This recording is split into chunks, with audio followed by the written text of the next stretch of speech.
Hi guys, this is Alea Jen and welcome back to my YouTube channel. So for today's video, may nagtanong sa akin or may nag-comment sa isa sa mga video ko kung magkano nga daw ba ang pocket money na dadalhin kapag nag-flight na sila papunta dito sa Hong Kong galing Pinas. So mga first timer, ito yung question ko nung una.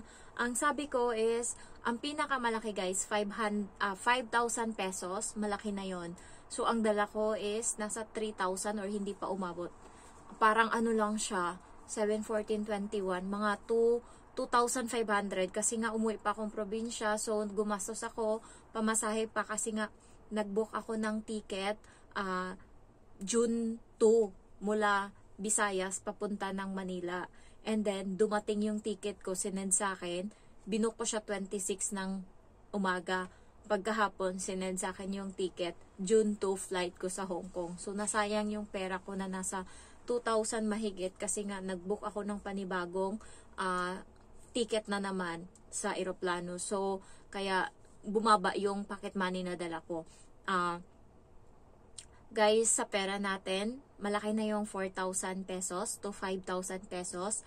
And papalitan nyo siya sa airport, pero pwede din dito na sa Hong Kong, pero mas maganda sa airport na kayo magpapalit kasi nga pagdating dito hindi kayo kaagad makakalabas. So pag lumabas kayo, wala kayong hawak na pera kung peso pa yung pera nyo. And kailangan nyo pang pumunta ng Central para magpapalit or kaya sa ibang money changer, bago ka pa lang, hindi mo pa alam. Kaya mas importante na Pinas ka pa lang, pinapalitan mo na yan from piso to Hong Kong dollar. Sa airport meron. And ano pa ba? Ako guys, nung dala ko dito is 310. Hindi ko makakalimutan yan. 310 Hong Kong dollar. And then, pagdating ko sa amo, akala siguro ng amo ko wala akong pera. So, tahimik lang ako. Sabi niya sa akin, unang linggo, straight ako nagtrabaho. Dumating ako Biyernes ng gabi. So, dapat day off ko Sabado. Hindi niya ako pinag-day off. Diretso pasok ako kinabukasan. And then, ayun, sunod na Sabado, sabi niya sa akin, hindi ka muna magde-day off ngayon kasi nga, hindi mo pa alam yung pasikot-sikot and also baka wala kang pera para may peron ka rin pang gasto. So, hindi ako nag-day off. Parang pagod na pagod ako feeling ko. So, hindi ako nag-day off nung unang linggo ko. And, ayun, tinuruan niya ako kung paano sumakay ng train, kung inaral ko na kaagad. Alam mo yung naiilang kasi ako sa amo ko nung bago pa lang, kung paano ko siya i-approach. Kasi siyempre, bago pa lang kami magkakilala. Kaya ginagawa ko, pinag-aralan ko yung map sa train. Habang kami nakasakay sa train, pinag-aralan ko kung paano sumakay ganito, paano lilipat. Kaya, ang galing-galing ko na. Bago pa lang ako dito, first time kong nag-travel sa Central, and then alam ko na kaagad kung paano galawin yung MTR, kung paano saan ako lilipat, ganyan. Ang galing ko na dyan. Lalo pag kayong dalawang line nag-intersect, tapos merong bilog na parang station nga, ibig sabihin nun, pwede kang maglipat ng line. So, yun, back to topic tayo. So, tinatrabaho ako ng amo ko sa unang linggo ko. Ayan. So, 2 weeks akong walang day off, pero isang linggo lang yung binayaran. And yung binayaran niya sa akin is 150 plus Hong Kong dollar. So, ayun, sabi niya sa akin, huwag mong ubusin niya ng gastos Binigay niya kasi sa akin kaagad, kasi nga magdi-day off ako. So, nung bago ako mag-day off, Friday ng gabi, binigay niya sa akin. Sabi niya, huwag mong ubusin lahat yan kasi may day off ka pa sa susunod. Sabi ko sa kanya, meron akong pera na dala. Tapos nagulat siya. Tapos, ayun, lumabas ako. First na labas ko is, bumili ako agad ng ticket sa MTR station. Bumili ako ng single ticket muna. Pagpasok ko sa loob, tsaka ako bumili doon sa customer service ng Octopus card, and yung bayad is 200 Hong Kong dollar. So yung pera ko is 310 plus mo yung binigay niya sa akin na 150. So nasa 460 yung pera ko. Ngayon, ngayon is bumili ako ng Octopus card. So, ang doon is 200 yung babayaran mo. Pero yung mapapasok doon sa account mo is 150 lang. So, yun. Sumakay ako. Punta akong Central, hindi muna ako lumabas pagdating doon kasi nga yung kaibigan ko sabi niya magantay lang daw ako, sabi niya magkita kami sa Central. So wala na akong update pagkatapos kung saan na siya.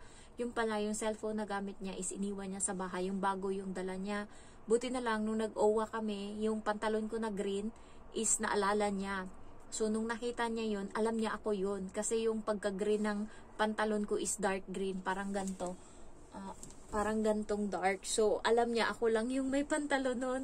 So, nakita niya kaagad ako. Kaya napansin niya, kung wala is nandun lang ako sa may loob ng Central Station. Di ako lumabas. Nakaupo lang ako doon malapit sa Chaiwa na na train area. Tapos yun, kumain kami sa Jollibee. Tinandaan ko kaagad kung saan ako pupunta. Labas ako ng exit B sa Central. And then, ayun, may Jollibee doon. So, alam ko na, parang naiiyak ako kasi 2 weeks akong walang matinong kain. Alam mo yung, minsan nga nanginginig na ako sa gutom eh. Tapos nung makita ko yung Jollibee, parang maiyak-iyak ako. Iyak as in. Parang, thank you Lord. Sabi ko gano'n. Tapos yung kasama ko, 2 linggo din palang hindi ko makain ng kanin. Diyos ko. Kaya, 1 buwan siya guys na hindi ko makain ng kanin. Kaya nung nakita namin yung Jollibee, tapos naka-order kami, tapos kumain kami, parang maiiyak kami. Kasabay ko siya sa OWA. Kasabay ko siya sa pag-apply, kasabay ko siya sa lahat. Nagkakilala lang kami doon sa pag-apply. Kaya nung nakita namin yung kanin with chicken sa plato, wala. Yung mata namin, naglumaw-lumaw, alam mo yun, parang maluluha na. Parang sabi ko, thank you Lord. Sabi niya, oo nga be. Sabi niya, namiss ko to. Namiss ko yung kumain. Tapos ayun, nag-ano lang kami, umikot-ikot kami doon sa my worldwide. Syempre, na-amaze kami. Bumili kami ng damit ngayon. Hindi ko makakalimutan yung unang damit na binili ko, yung grabing laki. Ayan, ganun din siya, bumili kami ng damit kasi nga, konti lang yung dala namin siya, bumili siyang panty tsaka bra. Tapos, ayun, bumili kami ng mga makain and lumabas kami. Pumunta kami doon sa may likod. Ang tawag nun, AIA. Nakalimutan ko na kung ano yung ibang tawag doon. So, doon kami nagpunta sa may Tamar Park. Pero umuulan nung time na yon, and yung time na yon merong bibi na malaki doon sa dagat. So, nakatingin lang kami doon and umuulan. So, naghanap kami ng maupuan. Tapos, nagkwento-kwento lang talaga kami sa nangyari sa amin sa bahay ng aming amo 2 weeks. So, yun, naawa ako sa kanya kasi nga hindi siya pinapatulog hanggang 2:00 ng madaling araw. Halimbawa, tapos na yung trabaho niya 11:00 or 12:00. Sasabihin sa kanya, ma'am, pwede na ba ako magpahinga? Gaganon siya. Hindi! Kinakausap pa kita, makinig ka lang dyan. Wala ka ibang gagawin kundi makinig. Makinig hanggang 2:00. Hindi niya tatapusin. May saltik yung amo na yun. Tapos, mabait siya guys. Hindi siya mabait. Hindi pala. Alam mo yung sabi ng kaibigan ko, unang day off niya, binigyan siya ng 500 Hong Kong dollar noon. So, swerte niya, nainggit ako. Pero, ang noon is, grabe yung pasakit na naranasan niya doon. Pumayat talaga siya. Alam mo, buhay niya ngayon, parang swerte niya. 7 months lang siya dito sa Hong Kong. Graduate siya ng teacher sa Pinas. Tapos, nagtiis siya dito kasi nga wala silang lupa, wala silang kuryente. Mahirap talaga sila kasi nga sa Mindanao sila malapit. Doon talaga sila sa Mindanao, hindi ko lang alam saan banda. So, ang na-achieve niya lang is nakabili siyang lupa, tapos nakabili siya ng kuryente. Sabi niya, yung bahay, na lang yan, hayaan mo na yan, unti-untiin, at least may lupa tsaka bahay. Kaso guys, nabudol siya ng online. Alam mo yung Prontro, yung mga ganyan-ganyan, networking. Kasi kapag OFW ka na sa Hong Kong, tapos nag-join ka ng group na, ay, sino yung mga OFW dyan, ganyan-ganyan, kaway naman dyan, ilang buwan na kayo ganyan, tapos magko-comment ka, so alam nila ngayon OFW ka, i-chat ka nila ngayon. Marami akong mga ganyan sa spam, mga bata pa, hi, ganda, hi, kabayan, hi, ganyan, marami. May na-approach siyang isa, naloko siya doon, nagbigay siya ng pera na 20,000 para sa membership nila, hindi ko lang alam kung anong network yung kanya, and yun, iniinganyo niya nga kami. Tapos yun, kaya guys, kapag may nag-message sa inyo sa friend request, tapos i-search nyo, makikita nyo naka-background ng sasakyan, ganyan, front row, mga ganyan. So, X kayo kaagad kasi nga, iba. Meron akong nagpanggap ng subscriber, tapos minessage niya ako. Sabi niya, ay, subscriber mo pala ako, tapos sinisindan niya na ako ng link, pinipilit niya ako na, yun nga, umattend sa seminar nila, ganyan-ganyan. ang dami kong trabaho, nataktak, nahulog na nga yung cellphone sa mukha ko sa sobrang antok. Tapos, pasasalihin mo pa ako niyan. Tapos, ayun, sabi ko sa kanya, pasensya na, hindi ako interesado sa ganyan. Ayun, hindi na siya umulit. Pero nagpanggap siyang subscriber. Kasi kapag subscriber ka, nagpakilala ka sa akin, a-approach kita. Pero pag iba, pag alam kong networking ka, hindi. So, yun, medyo nagsisi yung kaibigan ko sa part na yun. Pero, okay naman siya siguro ngayon. Nabuntis siya, nag-anak na siya, may anak na siya ngayon, awa ng Diyos. So, at least para siguro sa kanya buhay niya yun, makakakuha naman siya ng trabaho kasi may height siya, tapos graduate naman siya ng teacher. So, ako kailangan kong magtiis kasi wala akong qualification. Graduate high school lang ako, tas pandak pa. So, siya may height siya. Ang ganda ng katawan niya. So, yung gagastusin nyo pagpunta dito is 5,000 and unahin yung bilhin is pagkain pagdating dito. Galing Pinas, pag flight nyo, bumili na kayo ng mga kailangan nyo dyan. Yung mga kape, ganyan-ganyan kasi mahal-mahal na dito. So, sabon, shampoo, ayan. Tapos, yung pocket money niyo is para lang yun sa pagkain nyo. Octopus, wag muna kayo bumili nung stored value, yung ano talaga, parang stored value sa Pinas. Bumili muna kayo nung pang isa-isa lang yung tawag nito, yung single journey muna. Saka na kayo bumili pag sumahod na kayo. Kasi nga, medyo mahal siya, 200. So, sayang yung 200 kung nagtitiis ka or alam mo yung gipit ka. So, yun lang. And wag nyo po ugalian mamasyal-masyal na Central pag wala naman kayong importanteng gagawin kasi nga magastos. Katulad ko dati, kapag day off ko, para akong tanga, nandun ako sa Central, wala naman akong gagawin dun.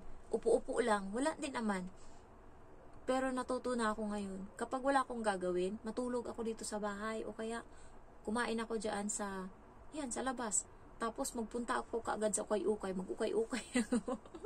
Yun na yung ginagawa ko, na puno na yung ano ko dito sa ukay-ukay. Pero ang gaganda ng mga ukay-ukay ko, guys. Baka akala nyo lalo pag sinuot ko, hindi mo akala yung ukay-ukay yan ang galing.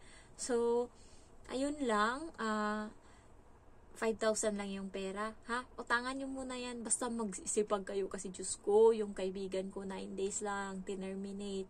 Tapos yung isa, 3 days. Kaya, ingat kayo ha. Ilan na lang kami natira dito sa nag-flight? Ako na lang, 2 na lang kami. Yung isa nagtitiis din. Nung una, ang yabang-yabang niya, alam nyo ba? Parati siyang nagpo-post na dinner ng gantong family. Ewan ko anong family, Lau family ba yun? Tapos pinupost niya sa sarap, tapos sa sarap daw ng pagkain niya. Tapos biglang, nung huli, nagbago na yung ugali. Namayat na siya, wala na siyang pagkain, guys.